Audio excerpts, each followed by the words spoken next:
welcome to Legends Never Die channel. Please don't forget to subscribe. Now, with Shaq being one of the tallest and most dominant big men we've ever seen in the NBA, he also has arguably the most ridiculous car collection of any legendary athlete ever. Interestingly enough, even though his $28 million home has a 17-car garage, he still needs more room for his addiction to buying one-of-a-kind whips. But Shaq himself can't fit into many cars so they come off the lot, but instead of buying huge trucks constantly, he actually decides to spend the money to get extensions that stretch the length of these cars, including his silver Lamborghini Gallardo. The owner of Motor Authority said this when he was asked about how his team helped out Shaq. "We relied on our aerospace and Coachworks divisions to make sure Shaq could fit in the car, but the naked eye could not detect any differences from the original Gallardo. The car itself was extended in the doors, the roof, and the windows to make sure Shaq had a comfortable fit. Now, most Gallardos without any modifications already come in around $400,000, so we can only imagine how much it costs to have a special team extended to make Shaq fit. Now, Shaq himself also has 3 Bentleys, and he actually bought all 3 of them at once, which he called one of his first impulse buys when getting a big contract. Shaq ended up talking about this, and he said, "I was playing for the Los Angeles Lakers, and there's a Rolls Royce dealership in Beverly Hills. I always used to ride by it, but one day, I just went in. Mike Tyson was in there buying a couple of Bentleys. I had on some shorts and a tank top and flip-flops, and I said to the salesman, 'Sir, how much does this one cost?' And he said, 'Can you afford it?' I was so upset that I bought 3 Bentleys right there on the spot. $1 million gone in 10 minutes. Now, Shaq himself also owns a 1999 Ferrari Spider that he also had extended to make it fit so he could drive it daily. Unlike the body extensions of the Lambo, this car actually had to have the top cut off permanently to allow him to fit. Shaq was even on MTV Cribs when he showed off the car and said, "Most 7-footers can't fit into sports cars, but I can. Over here you have the 355 convertible Spider. It's a forever convertible because for me to fit, I had to cut the top off forever." Now, Shaq even owns a custom one-of-a-kind Mercedes-Benz S-Class that he and his good friend Ryan, the owner of West Coast Customs, rebuilt this to include a convertible top with the roof cut off and suicide doors, and it costed Shaq $250,000 at the time. The car was actually so raw at the time it even got featured in GQ's Most Expensive that also featured 2 Chainz. But Shaq isn't greedy when it comes to his cars. He actually bought his son 2 cars just for his Sweet 16. At the time, his son didn't even have his license yet, but Shaq talked about this and said, "It's called incentives. You do good, they're his regardless. I bought them for him, but I didn't give it to him that day. But they're his. You get all A's, son, the Lambo's yours whenever you want. He has a low B average. I told him to get that low B average, and if you do certain things in basketball, when you get your license, you can get the Jeep." But Shaq has more cars than you can count. One of his favorite rides also happens to be an F650, which he customized and spent over $60,000 on modifications, making it cost over $120,000. Shaq even created his own Vader. Arguably one of the most impressive of his rides, he had it fully customized by Supercraft custom crafted cars. Now, a ridiculous car that Shaq put up for sale was his 2001 Chevrolet G1500 that costed $45,000. The van features authentic Louis Vuitton interior, Superman logos everywhere, an air ride suspension, and sits on 20-inch wheels. It's also got a 100x100 HD projector and an Xbox inside. Now, at one point, Shaq even purchased a customized Terminator-themed F650, but Shaq eventually placed it up for sale at $57,500.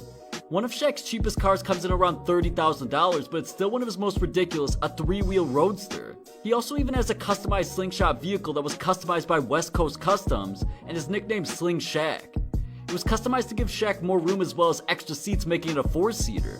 Of course, the interior was upgraded as well as receiving a custom audio system with speakers mounted, including some massive speakers behind the rear seats. The whole vehicle is finished off with a bright red paint job and color-matching 5-spoke wheels. Now, Shaq actually loved slingshot cars so much that he even had another one customized by West Coast Customs as well. When they pulled up with it, he couldn't even believe what he was seeing with the all-black masterpiece branded with his personal favorite Superman logo on the seats, hood, and steering wheel. Shaq was nearly tearing up when he first sat inside, but after he was shown the car, he said, "I'm more than happy. I can't wait to get that thing on the highway. I'm gonna be the first one in Florida with a West Coast Custom Polaris." Now, Jordan has heavily been into cars ever since he joined the league and beyond. One of Jordan's prized possessions is his Aston Martin DB7 Volante worth around $200,000, and it was actually gifted to him by the manufacturer when they gave the car in a special red variant, and it wouldn't be put on any other car similar to it being sold. Jordan also flaunts his red and black $115,000 Porsche 911 Turbo that was actually an inspiration to one of his iconic shoe designs. But MJ actually owned many different models of Porsches all at the same time during his days with the Bulls, a 930, a 964, and 993. Even Michael's very own Air Jordan 6 shoes were actually inspired by his red and black 911, with the shoe being shaped like the car as well as the black and red color scheme. Now another car that MJ's been spotted in is a $212,000 custom Ferrari 512 Testarossa, which is one of his favorites, and he's been spotted in multiple versions of it. One black and one bright red with the license plate MRJ, and it's also a modified special model that few people have. But back in 2007, Jordan cashed on a very rare edition of a car that cost him nearly $500,000. This Mercedes-Benz SLR 722 had butterfly doors as well as engine and suspension upgrades that actually made it better for racing, and it cost him $450,000. But it actually didn't last long in MJ's garage, as it ended up on eBay a few years later with less than 1,000 miles on it. But over the years, Jordan's garages have constantly been filled with a variety of cars. He's had certain ones personally customized by DreamWorks Motorsports, including multiple Range Rovers, a Bentley Continental GT, and multiple Mercedes-Benz. MJ's even had multiple Ferraris, including a 599, and has been spotted in and around many Corvettes as well. Now, it's no doubt that Tim Duncan is one of the greatest power forwards ever, being a 5-time NBA champion, all with San Antonio, but on the court, he's one of the only superstars who was never over flashy or caught up in the hype. But behind the scenes, Duncan actually lives a completely different lifestyle that not many know about, collecting unique cars while even running his own car customization business called Blackjack Speed Shop. Duncan actually talked about this, and he said, "This is a different world. I think that's the fun part about it, because I play with control and precision on the court, but out there it's different playing with my cars. I'm not really a flashy guy anywhere else, but I like to keep my cars nice and I like to customize them. I can do things a little flashier and a little faster and with a little bit more thought. This is kind of the release part of basketball." Now, Duncan isn't the typical guy who buys a bunch of cars just to have them kept in storage. He actually has plenty of unique cars he customized and drives daily. Duncan actually has a custom blue Porsche 911 Turbo that he rides in often, and it cost him upwards of $115,000, and is worth much more with upgrades in the stereo system, engine, interior, and he was even spotted racing this car at San Antonio Raceway.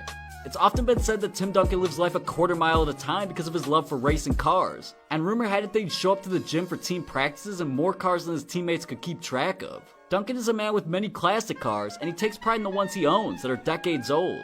One of his favorites has to be his 1955 Chevy Bel Air convertible that, with full upgrades in rims, suspension, and sound system, the car cost him easily $65,000. Slightly newer but still pretty old is Duncan's 1968 Chevy Camaro that, unlike the Bel Air, was actually built to be known as a pure muscle car, with some of the more expensive models reaching $50,000 minimum. But obviously one of Duncan's favorites would have to be his Nissan GTR that he and his team built at his speed shop in San Antonio. The GTR comes in around $100,000 stock from the dealership, with Duncan building everything with custom parts throughout. Duncan does often throw track tires on the GTR and take it to the raceway to run laps and see how much faster his mile gets each time he comes. But Duncan's custom GTR is all gray with red trim all around the car, and also includes a red Blackjack Speed Shop sticker on it as well. SEMA is the largest motor show in America that's held every year, and Duncan's own GTR was featured in the SEMA 2014 lineup that showcased a few special cars, and even gave descriptions about where they were built and who the owner of the special car was. But with all of that being said, Tim Duncan's been spotted with every type of car you can think of. Lamborghini, a Punisher-themed Dodge Challenger, Ferrari, and was even seen driving an Audi R8. Now, throughout Kobe Bryant's career and beyond, he hasn't ever really been the type to flex many things, so with that being said, he actually has a lot of cars in the vault you may have never seen. He's even started a commercial where he jumped over a full-speed Aston Martin. But Kobe Bryant himself actually owns a Lamborghini Murcielago, and of course he got it in Laker yellow. Now, after Kobe had actually retired from the NBA in 2016, a huge Lakers fan to this day, and Snoop Dogg actually gifted him a customized Laker version of a car as a retirement gift. Kobe even shared a photo of the Laker-themed convertible on Twitter with a tweet saying, "Unbelievable retirement gift from my man Snoop today, hashtag KB20. And Snoop posted a picture to his own Instagram driving around with Kobe in the car, captioned "Legend." In 2014, Kobe cashed out and spent $445,000 on a dark gray Lamborghini Aventador, and of course they had the standard suicide doors, 700 horsepower, and a top speed of 220 miles per hour. Rumor even had it that this car Kobe named Black Mamba. Back in 2012, Kobe bought one of his all-time favorites, an all-red Ferrari 458 that cost around $325,000. The additions Kobe had done were modifications to the driver's side with the seats to accommodate for him being 6'6", as well as upgrades to the sound system and new rims. In Kobe's garage, he even has a somewhat family car, an all-white Range Rover that him and his wife Vanessa have been spotted in several times, a $94,000 SUV with 510 horsepower. Now last but not least is Kobe's bright red Ferrari F430, which he bought before his final years as a Laker. But Kobe actually paid around $350,000 for this car, which was heavily criticized. It indicates that he had the manufacturer add some luxury to the sports car, and Kobe even talked about this and said, "I've always wanted a Ferrari, ever since I was a little kid. It feels like you're strapped onto a rocket." Now with Dwayne Wade recently retiring while being one of the highest paid players ever, it's no surprise that he's invested millions of dollars into cars over the years. One of Wade's craziest whips is his red McLaren MP4 with suicide doors, the first McLaren of two that he's bought since joining the league. The standard model for this specific type of McLaren actually costs around $250,000 without any add-ons, and it's Wade's second fastest car in his collection. But Wade's most special car has to be the second McLaren he ever bought, the Mercedes SLR version, that has many special features including a special never-before-seen braking system, built-in aerodynamics, and a special suspension for ultimate control over the car. The retail price for this crazy whip comes in around $1.4 million, but according to most owners, is worth every penny. And to keep along with Miami colors, his second McLaren is black and also has the suicide doors to add to the exterior pop of the car. Now during Wade and LeBron's run in Miami, Wade even posted a picture on Instagram of two Porsches, one black and one white, with the caption reading, "Someone please dial 911, Porsche, #collection. But just like legends before him, D-Wade's never been greedy with his cars, and he even let his son drive his Ferrari at 15 years old. Before his son's 16th birthday, he actually gifted him his own Audi SUV. Now go check out stupidly expensive items LeBron James owns, and subscribe to stay up to date with the NBA 100%.